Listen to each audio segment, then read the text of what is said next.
join.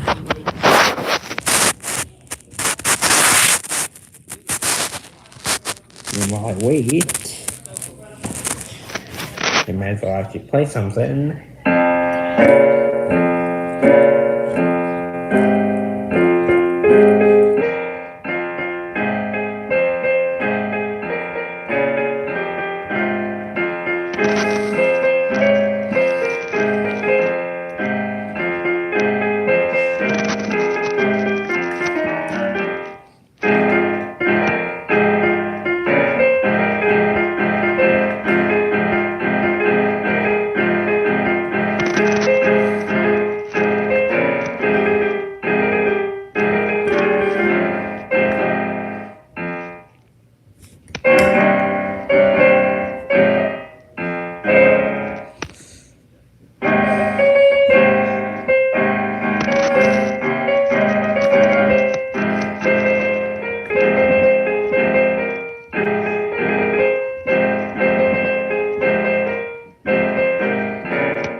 Hey, sorry, I don't know Russian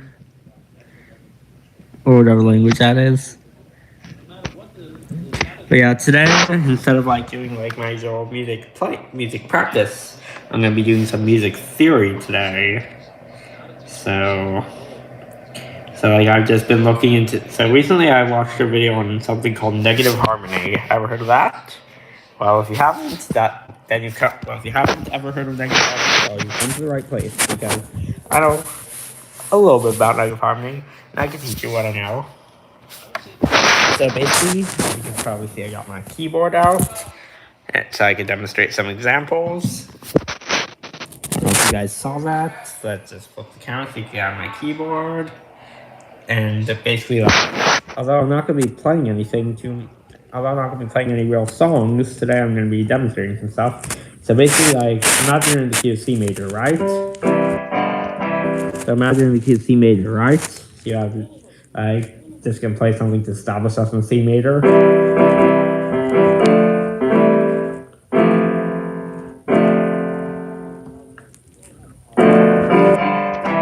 So imagine we're in C major, right? Oh yeah, I'm doing good, thank God, you.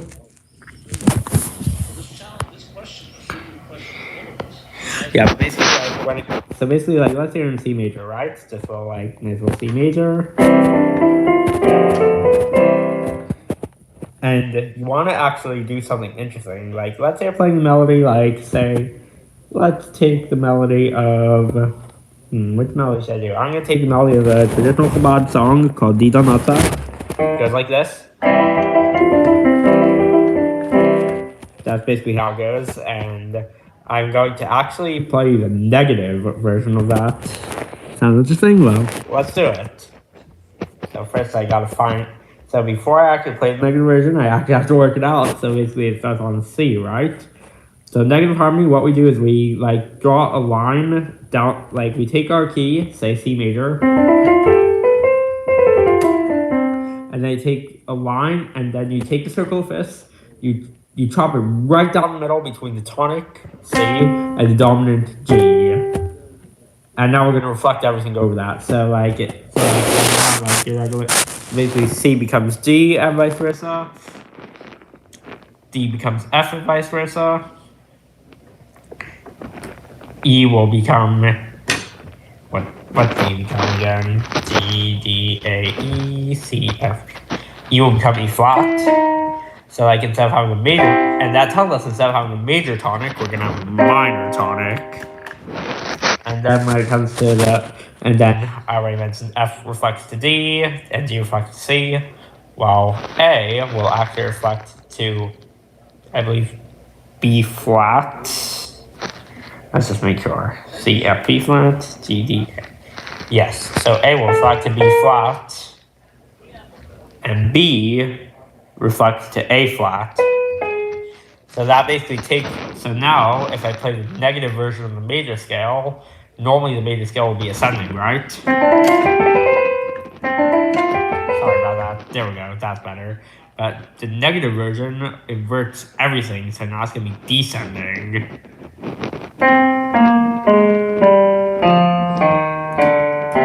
So C major becomes C minor. Interesting, right? And anything that was ascending becomes descending, vice versa. So now let's take that little melody snippet from earlier, and now let's reflect everything into negative harmony. So we start off obviously into not really let's take the melody and reflect it to the negative version of itself. Essentially, what classical musicians would say, you're inverting the melody. So you got the C, and that stay the same, obviously. Actually, no, it does not. C inverts to G. E will invert to E flat, and then the G will invert to C. Interesting sound, isn't it? Like if I play back to back, just the opening phrase. Very interesting, isn't it? And it's also so much darker all of a sudden. No, let me just quickly check the chat. Yeah. No, but basically, did somebody just chat? No, thought somebody did. But yeah, going back to the, when it comes to negative harmony, we have essentially just reflected everything over this axis. So now let's put that little melody snippet together with its chord, C major. There's literally one chord for this melody snippet, that's C major. Now I'm going to play the negative version. But first, let me just first do the chord. So C reflects G, G reflects to C, and E reflects to E flat. So we get C minor. That's something I actually might use in music in my music in the future. That actually sounds really cool. And basically, when it comes to, so now what I want to do is I want to take one of my own songs that's called Nigun Simcha. Nigun is Hebrew for song, Simcha is Hebrew for happy. So I'm going to take a happy song and essentially try to make it sad by doing a negative version of it. So it starts off like this. Now let's take that E flat minor chord that starts on and make it E flat major, because remember, in negative harmony, anything that was minor becomes major, anything that was ascending becomes descending. Now let's hear the first opening melody line. That sounds pretty cool, doesn't it? And now what we're gonna do is we're gonna flip it so that anything that was ascending now becomes descending down the scale.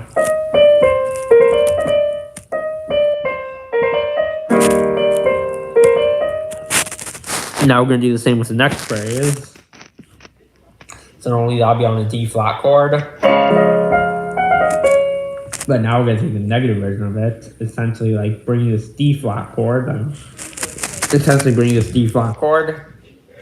normally, so D flat is the seventh chord in the key of E flat minor, right? Sevenths become second in negative harmony. So we're gonna take this seventh chord and make it into the 2 chord, and major becomes minor. So instead of playing, I'm gonna play, and then that repeats, and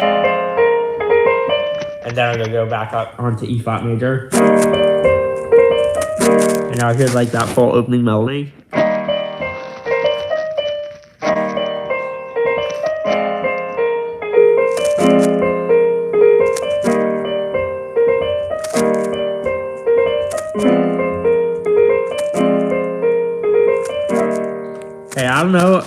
about you, but to me that sounds happier than it did before. Like, I'm surprised that taking the negative version of a song that was previously happy.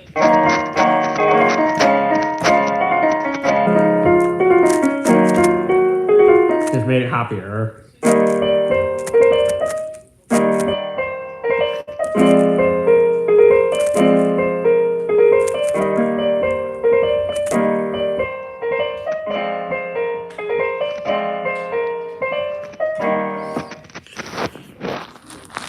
Yeah, I know. It's pretty crazy. But that's basically what negative harmony can do to a song.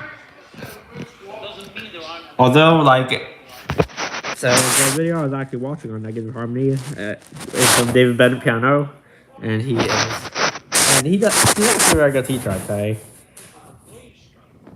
Yeah, basically basically when he was making the video, he mentioned that was not Jacob Collier who came up with negative harmony. Was a saxophonist by the name of shucks, I just forgot his name. Silly me. That whatever. Like, when he came up with negative harmony, like, basically his idea was negative harmony is not to be used for an entire song. It's more just for one chord of progression. Like, let's say I have this 1-6-2-5 progression in the key of C, right? So so 1 6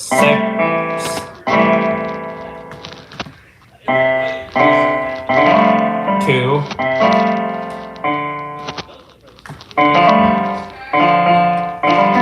5 1, right? So that's 1-6-2-5-1.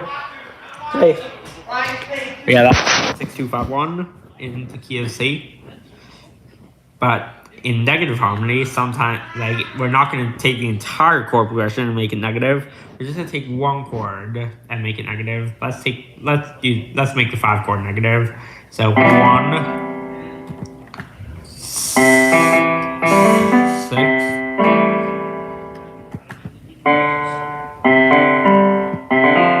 2, and now we're going to take the negative version of the 5 chord, F minor 6 5, negative version of 5, right? I should say 4 minor, and let's resolve back to 1. Interesting. That's an interesting sound, isn't it? Hold on. And I heard Brent, I think you said you love bananas. I was not saying anything about bananas. Like, I don't know where you got the idea from. I was talking about negative harmony, not bananas. So I don't know where you got that idea from. Yeah. I guess. Yeah, it's okay. But yeah, like, basically the way I came up with the negative harmony version of that 5 chord is by reflecting everything over the axis. So let's say I have C, G, right? So the axis is between C and G, right? So the axis just basically splits the circle fist down the middle. So you have C, G. So basically on the positive side, so on the bright side, you have so on and so forth. And then on the other side of the circle, you're gonna have and so on. And basically, like, when it comes, so basically we start off with our G, right? From the G7, we're gonna take our G and reflect it over that axis to C. B, reflect over the axis. B, let's actually move that B up here to demonstrate. That will be from G. Will be 1, 2, 3, 4 fifths. And now we're gonna count from C. We're gonna count down 4 fifths. 1, 2, 3. We're actually gonna count 1, 2, 3. But then my keyboard doesn't go below C in the second octave, so I can't really play that A flat. Just gonna move it up an octave. So now we have A flat as a reflection of the B. So far we have 2 notes of our chord. Now for the D reflects to F. Because D is 1/5 above G, right? Like, if you start on G, you have G, D, that's 2/5. Start on C and go you have C, F, that's 2/5. So now downward. So that's how we arrive at D reflect to F. And then obviously we already know F will reflect to D. And now we have F minor 6. How do you like that?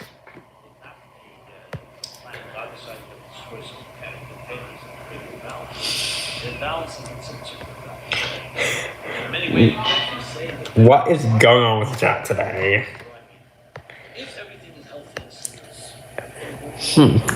Gavin McPhee P6V.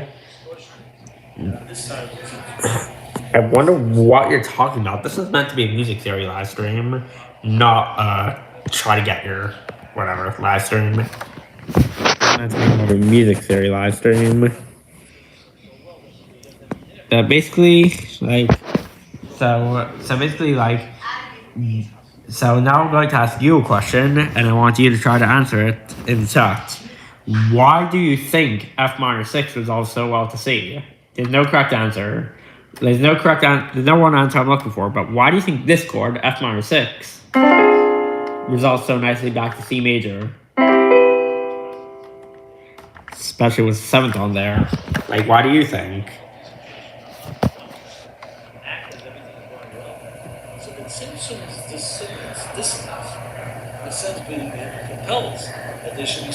So guys, why do you think this chord resolves so nicely to this one? I know it's a really good question. Gonna wait to see if anybody will answer.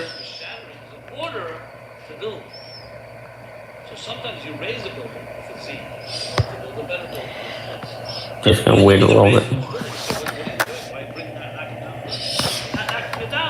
I'll wait to see whether anybody wants to answer.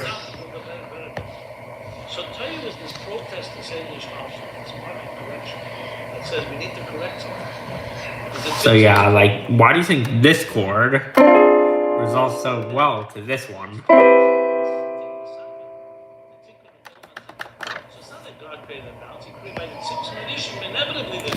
Guess nobody wants to answer this, so I guess I'll just explain in music theory terms. So basically, when you take it. So let's take the example of the C sus4 chord, right?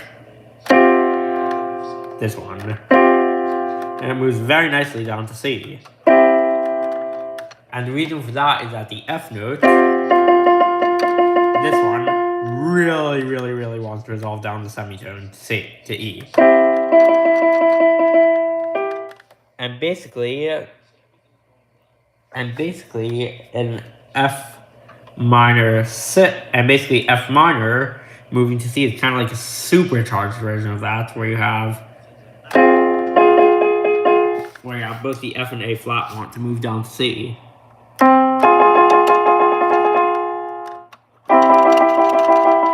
Both the F and A flat want to move down to E and G.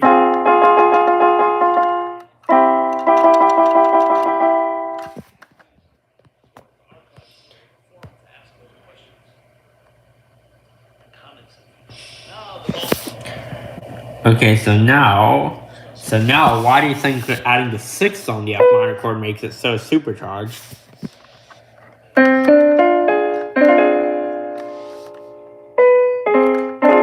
do you think adding this D natural supercharges it so much? Well, I will tell you, it's because it creates a tritone between D and A flat. A tritone is always just 3 tones, if you didn't know. 1, 2, 3. And just like this wants to resolve outward, this actually wants to resolve inwards. It can also resolve outwards onto C, and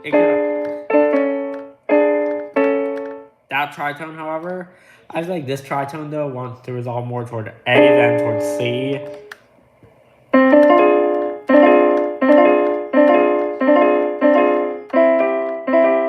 But then again, the D is actually a tension, like not tension in the jazz sense, mind you. Like it's literally tension in the key of C. Like if I play C major and add in the D, you can hear that rub.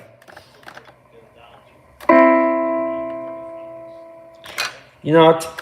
I've had enough of this. Just and crew and I've had enough of both of you. Just and crew and Gavin McPhee. I'm putting you both in timeout for 30 minutes because I really just can't stand what you're doing right now. Like I just really can't stand what you're doing in this chat right now. That's my problem. That's the problem. But you know what? Yeah, just Andrew, like, you're causing problems. Just Andrew, sorry. I feel like you're causing problems right now. You're trying to disrupt the stream. Like, this is a stream about music theory, not about whatever you two are talking about. So, that's the only reason. Oh, you're bad?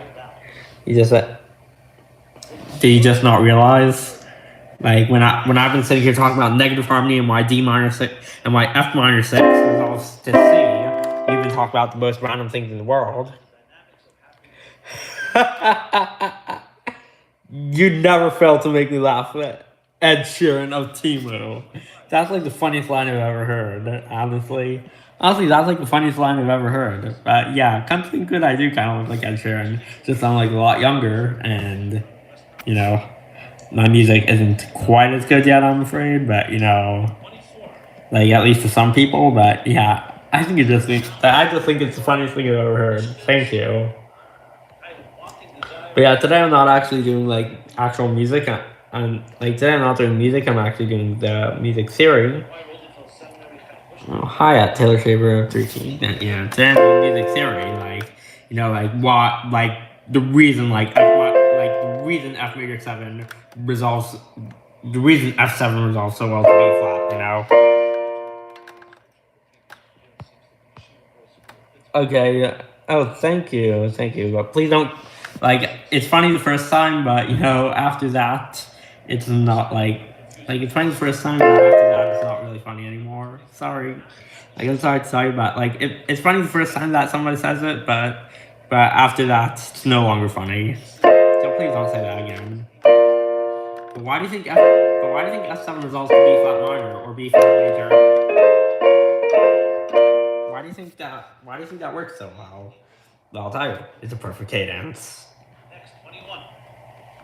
Then see how to find meaning what was made there. Babbage is set to creative director. Yeah, like, I actually don't have very much time. Like, I'll just show you my clock real quick. See, I haven't changed my clock. Like, I'm on Eastern time, but I haven't changed my clock quite yet. But yeah. Like, it's getting kind of late for me. I gotta go to sleep soon. You know, like, figured I'd do a quick stream before I go to sleep. And, you know, like, just one last thing.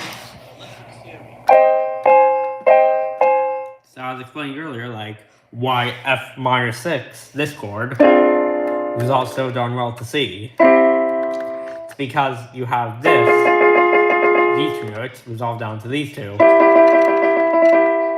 And then you also have this D. Once you throw this D into the mix, you hear that tense sound. I'm going to remove it. And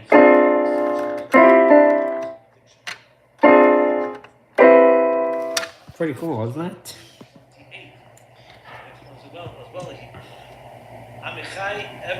But yeah, like, it's getting kind of late for me, so yeah, I am going to have to end the stream now. I'm sorry, it's just getting kind of late for me. But I hope everybody on the stream has an amazing night. God bless, and may we merit the final redemption right now. Be well.